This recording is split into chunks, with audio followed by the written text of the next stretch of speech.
Good morning. Let's begin our service by singing hymn number 391. Why search the future and the past? Why do ye look with tearful eyes and seek far off for paradise? Before your feet life's pearl is cast. Hymn number 391.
The scriptural will be given by Wendy from South Carolina.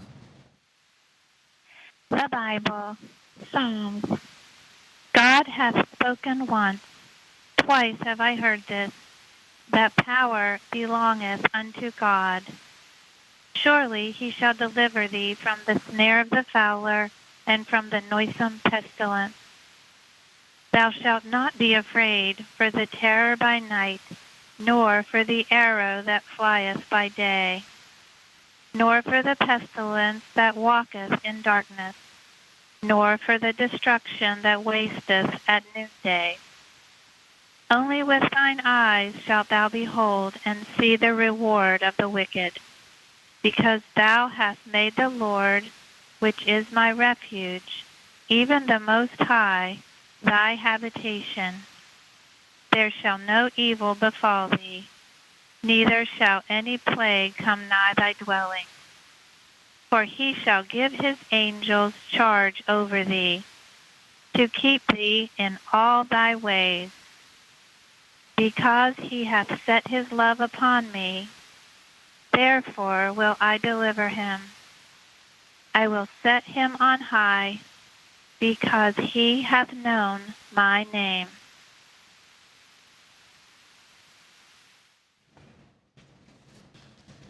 We will now have a moment of silent prayer and follow with the Lord's Prayer and its spiritual interpretation as given in the Christian Science textbook.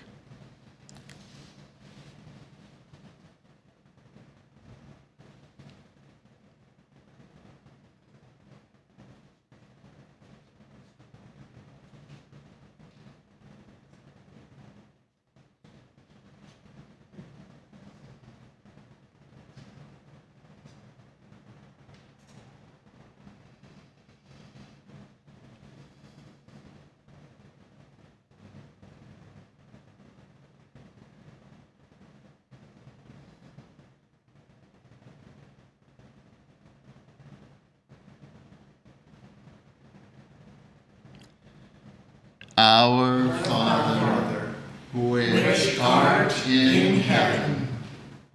Our Father, Mother God, all harmonious. Hallowed be thy name. Adorable One, thy kingdom come. Thy kingdom is come. Thou art ever present. Thy will be done in earth as it is in heaven. Enable us to know, as in heaven, so on earth, God is omnipotent, supreme. Give us this day our daily bread. Give us grace for today. Feed the famished affections. And forgive us our debts as we forgive our debtors. And love is reflected in love. And lead us not into temptation, but deliver us from evil. And God leadeth us not into temptation, but delivereth us from sin, disease, and death. For thine is the kingdom, and the power, and the glory, forever. For God is infinite, all power, all life, truth, love, over all and all.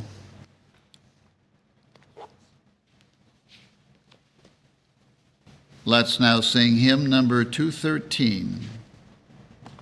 O God, our help in ages past, our hope for time to come, our shelter from the stormy blast, and our eternal home. Hymn number 213.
welcome to the Sunday morning service of the Plainfield Christian Science Church Independent.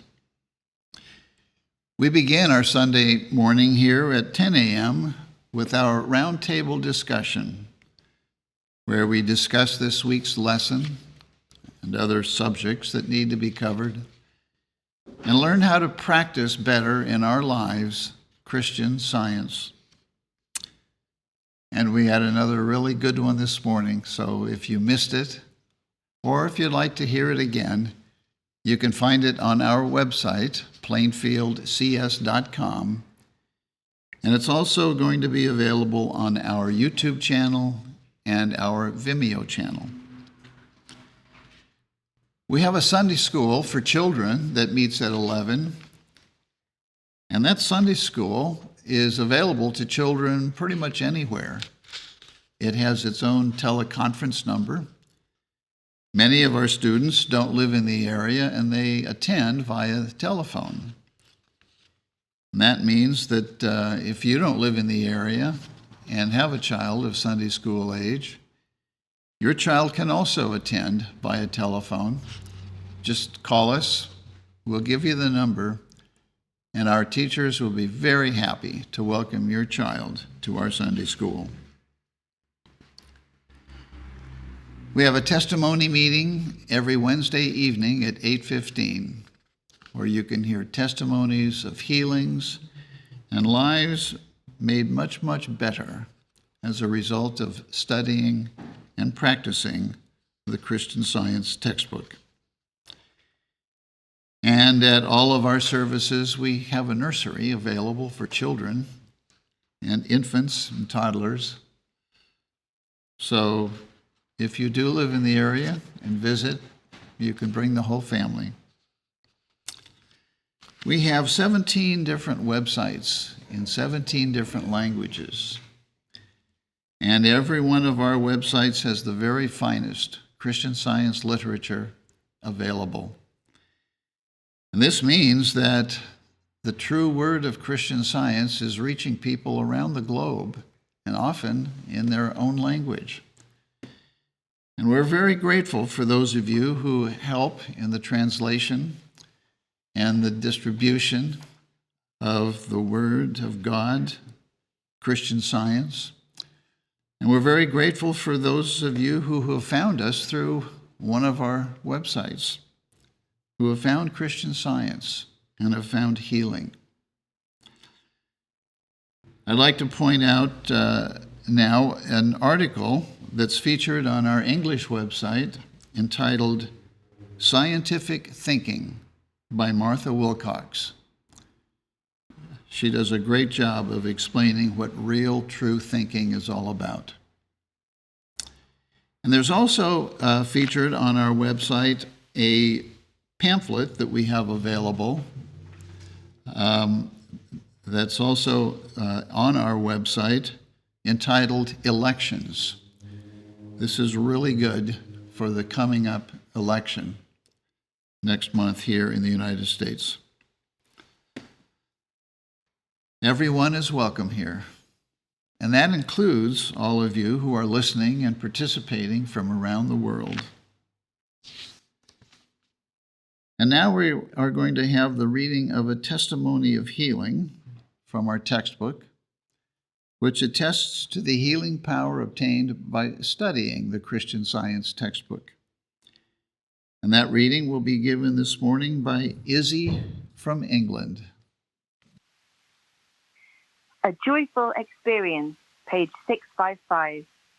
In love and gratitude to God and to Mrs. Eddy, the interpreter of Jesus' beautiful teachings, I wish to tell of some of the benefits which I have received from Christian Science. It is a little over a year since science found me in a deplorable condition, physically as well as mentally. I had ailments of many years standing, chronic stomach trouble, severe eye trouble made almost unbearable from the constant fear of losing my sight, a fate which had befallen my mother. Also a painful rupture of 25 years standing. These ailments, combined with unhappy conditions in my home, made me very despondent. I had entirely lost my belief in an all-merciful God, and I did not know where to turn for help. At that time, Christian Science was brought to my notice, and I shall never forget the sublime moment when I perceived that an all-loving Father is always with me. Forgotten was all sorrow and worry, and after 4 weeks reading in Science and Health, all my ailments had disappeared. I am today a healthy, contented woman. All this has come to pass in 1 short year, and my earnest desire is to be more and more worthy to be called a child of God. This is in loving gratitude for an understanding of this glorious truth. Mrs. R.J., Chicago, Illinois.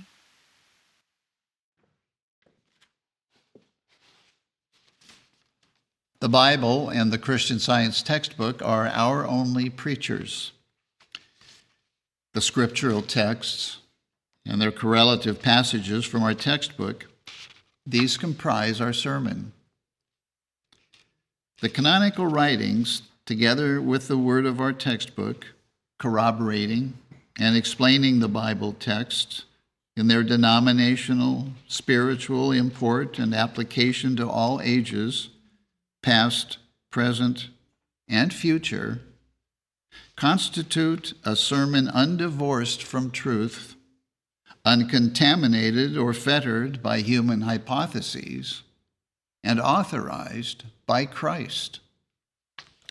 And today's lesson sermon can be found on page 2 of the Independent Christian Science Quarterly. Subject, Unreality. The golden text is from Psalms. I esteem all thy precepts concerning all things to be right, and I hate every false way. The responsive reading is from Colossians. If ye then be risen with Christ, seek those things which are above, where Christ sitteth on the right hand of God. Set your affection on things above, not on things on the earth. As ye have therefore received Christ Jesus the Lord, so walk ye in him, rooted and built up in him, and established in the faith, as ye have been taught, abounding therein with thanksgiving. Beware lest any man spoil you through philosophy and vain deceit, after the tradition of men, after the rudiments of the world, and not after Christ. For in him dwelleth all the fullness of the Godhead bodily, and ye are complete in him, which is the head of all principality and power. Elizabeth from Georgia will now read. The Bible, Genesis. In the beginning, God created the heaven and the earth was without form and void, and darkness was upon the face of the deep. And the Spirit of God moved upon the face of the waters. And God said, Let there be light, and there was light. And God saw the light, that it was good, and God divided the light from the darkness. And God said, Let there be a firmament in the midst of the waters, and let it divide the waters from the waters. And God called the firmament heaven. And God said, Let there be lights in the firmament of the heaven, to divide the day from the night. And let them be for signs, and for seasons, and for days, and years. And let them be for lights in the firmament of the heaven, to give light upon the earth. And it was so. Jeremiah. Hear ye the word which the Lord speaketh unto you, O house of Israel. Thus saith the Lord, learn not the way of the heathen, and be not dismayed at the signs of heaven, for the heathen are dismayed at them. For the customs of the people are vain. But the Lord is the true God. He is the living God, and an everlasting King. He hath made the earth by his power. He hath established the world by his wisdom, and hath stretched out the heavens by his discretion. Proverbs. Happy is the man that findeth wisdom, and the man that getteth understanding. My son, let not them depart from thine eyes. Keep sound wisdom and discretion. So shall they be life unto thy soul, and grace to thy neck. Then shalt thou walk in thy way safely, and thy foot shall not stumble. Matthew. The same day went Jesus out of the house, and sat by the seaside. And great multitudes were gathered together unto him, so that he went into a ship, and sat, and the whole multitude stood on the shore. And he spake many things unto them in parables, saying, Again, the kingdom of heaven is like unto a net, that was cast into the sea, and gathered of every kind. Which, when it was full, they drew to shore, and sat down, and gathered the good into vessels, but cast the bad away. Therefore all things whatsoever ye would that men should do to you, do ye even so to them. For this is the law and the prophets.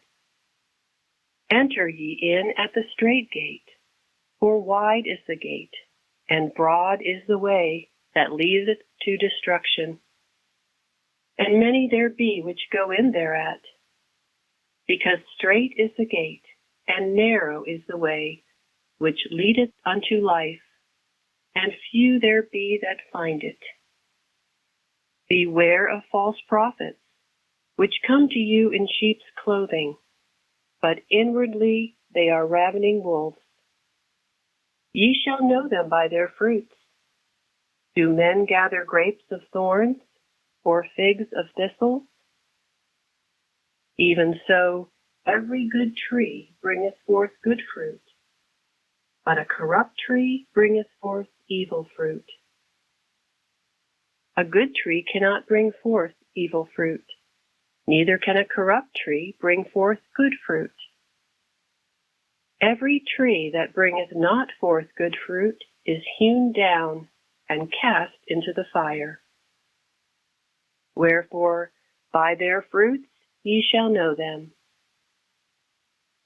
Then went the Pharisees, and took counsel how they might entangle him in his talk. And they sent out unto him their disciples with the Herodians, saying, Master, we know that thou art true, and teachest the way of God in truth, neither carest thou for any man, for thou regardest not the person of men. Tell us therefore, what thinkest thou? Is it lawful to give tribute unto Caesar, or not? But Jesus perceived their wickedness, and said, Why tempt ye me, ye hypocrites? Show me the tribute money. And they brought unto him a penny. And he saith unto them, Whose is this image and superscription?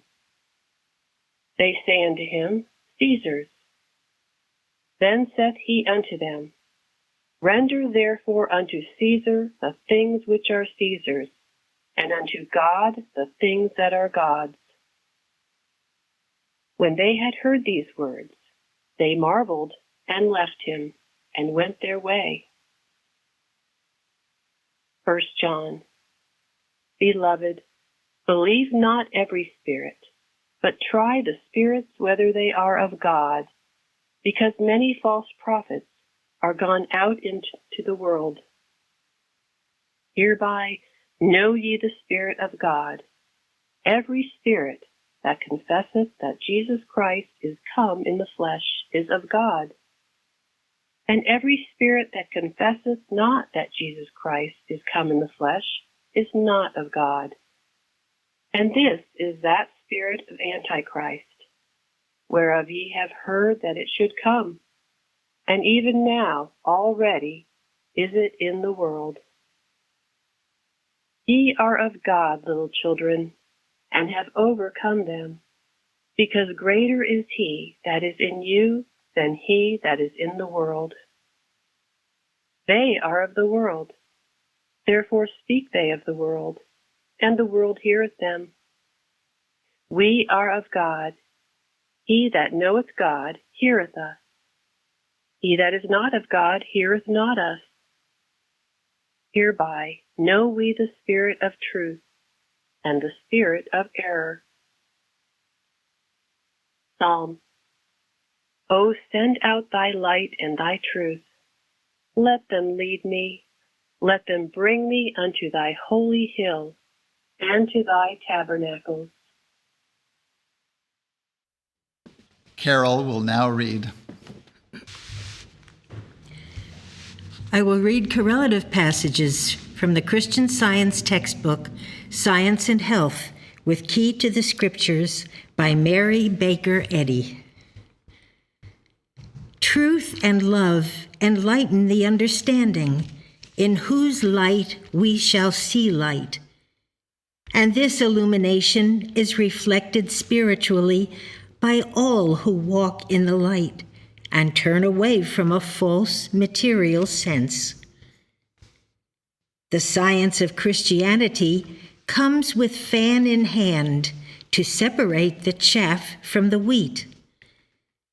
Science will declare God aright, and Christianity will demonstrate this declaration and its divine principle, making mankind better physically, morally, and spiritually. Fan. Separator of fable from fact. That which gives action to thought. Firmament. Spiritual understanding. The scientific line of demarcation between truth and error, between spirit and so-called matter. Because truth is infinite, error should be known as nothing.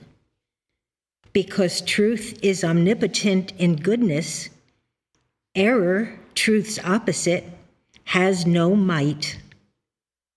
Evil is but the counterpoise of nothingness. The greatest wrong is but a supposititious opposite of the highest right.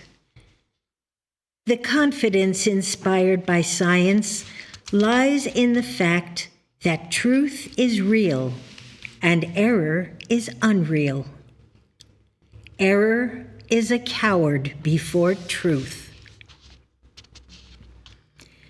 Divine science insists that time will prove all this.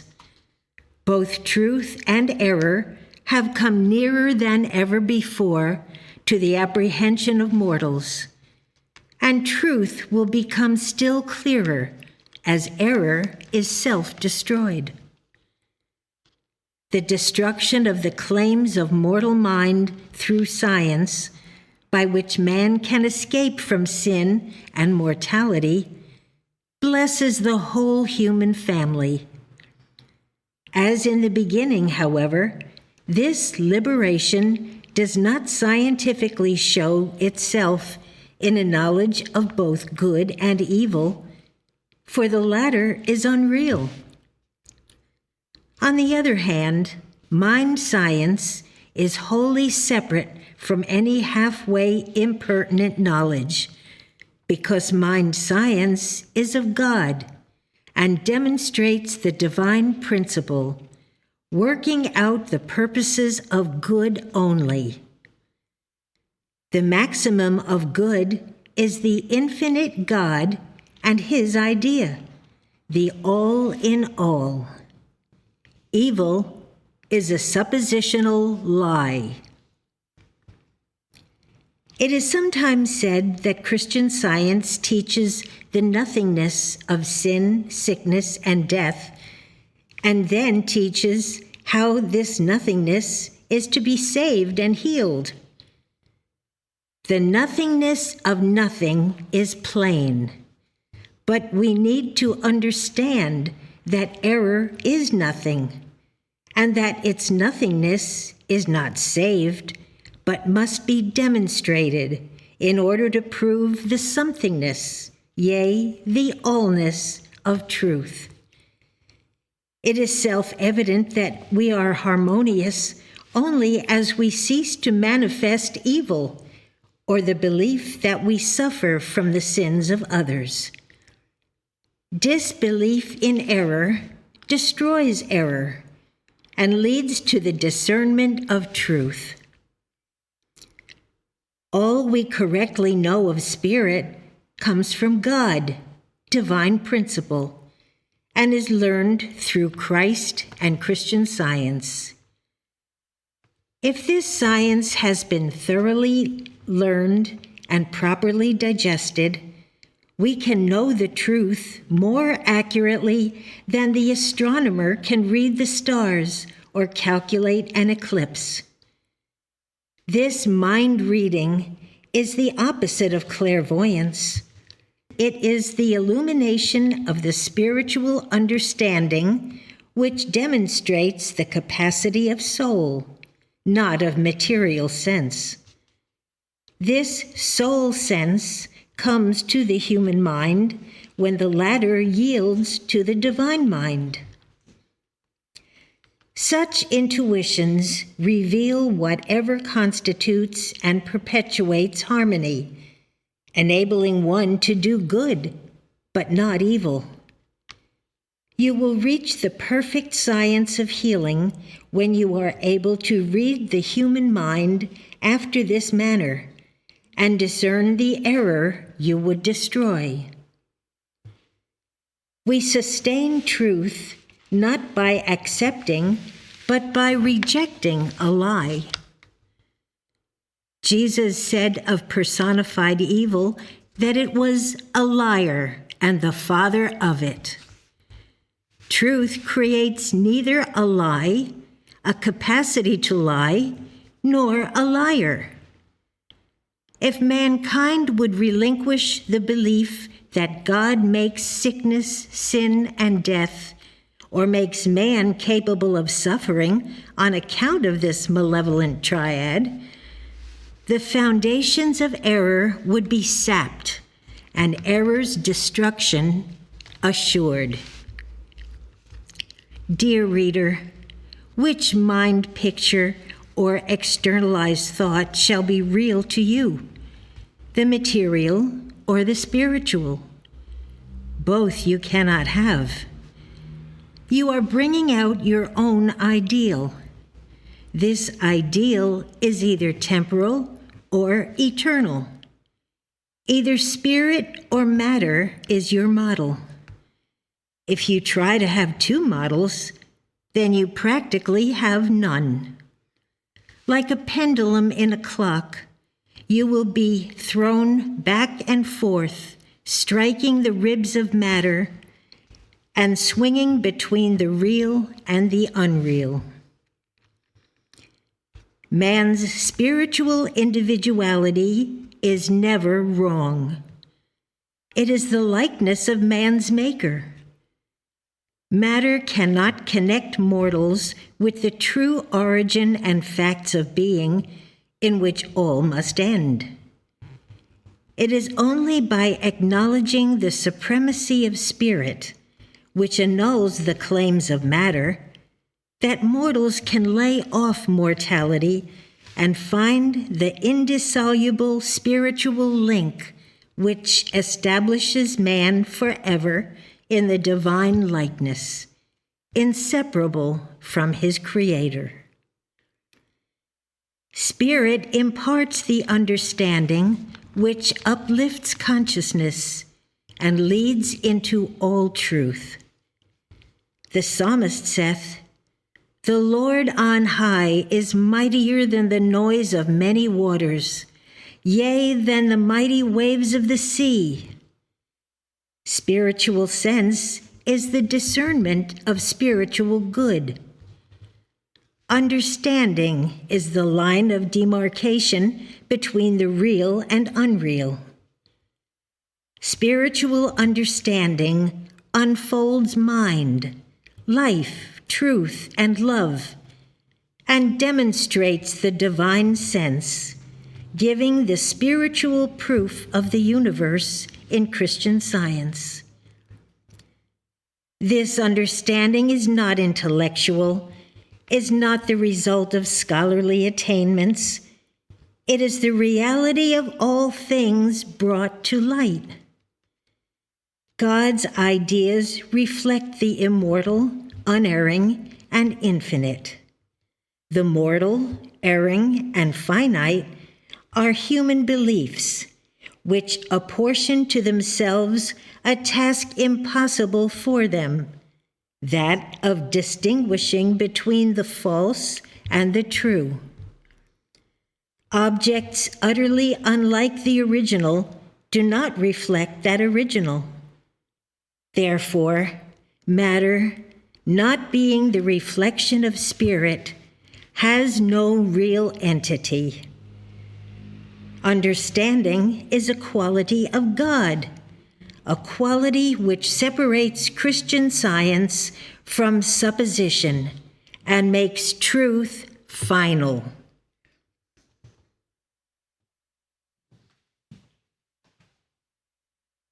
Let us now have a moment of silent prayer for our world.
Let's now sing hymn number 253.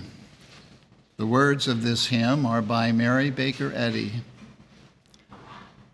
O'er waiting harp strings of the mind, there sweeps a strain, low, sad, and sweet, whose measures bind the power of pain, and wake a white-winged angel throng of thoughts, illumed by faith, and breathed in raptured song, with love perfumed. Hymn number 253.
One day at the organ, I was weary and ill at ease, and my fingers wandered idly over the noisy keys. I know not what I was playing, or what I was dreaming then, but I struck one chord of music like the sound of a great amen, like the sound of a great amen.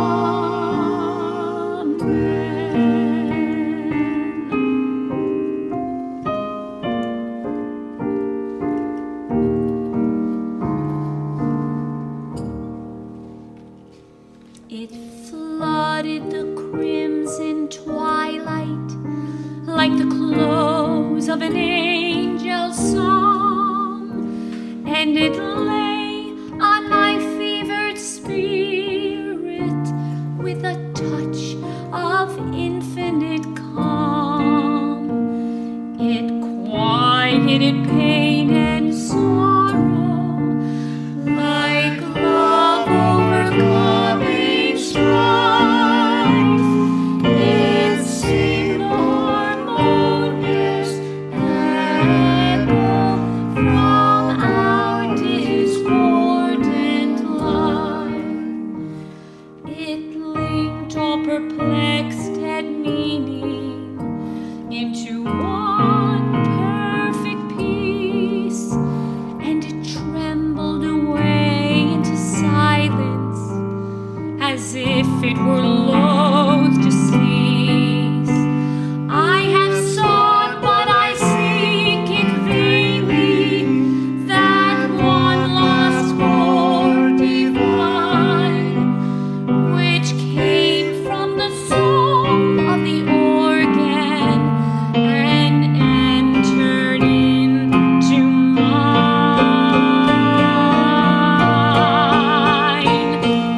It may be that heaven's bright angel will speak in that chord again.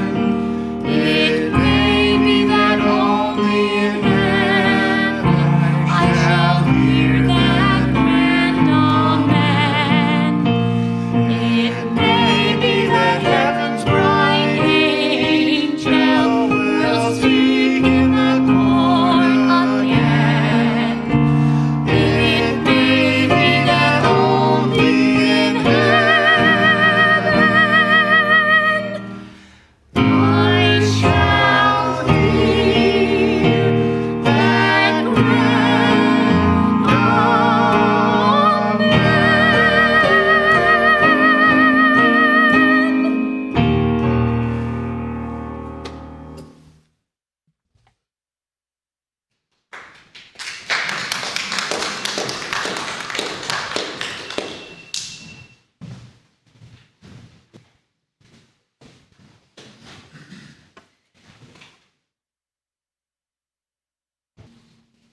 Let's now sing hymn number 199.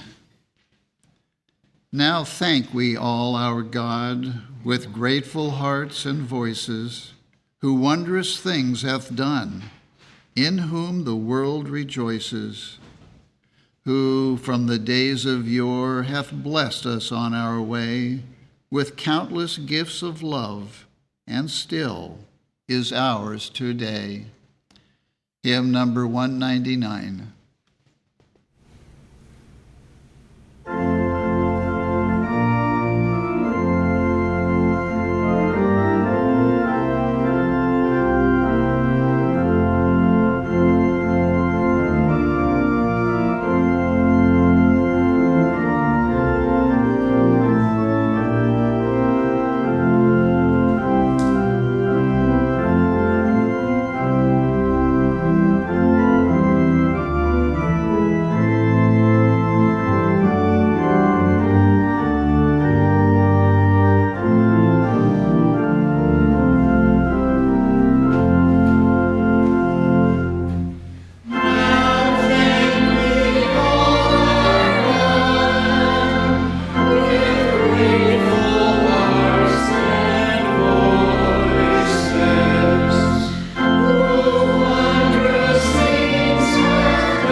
read from the Christian Science textbook, the Scientific Statement of Being, and the correlative passages from 1 John, 3rd chapter. There is no life, truth, intelligence, nor substance in matter.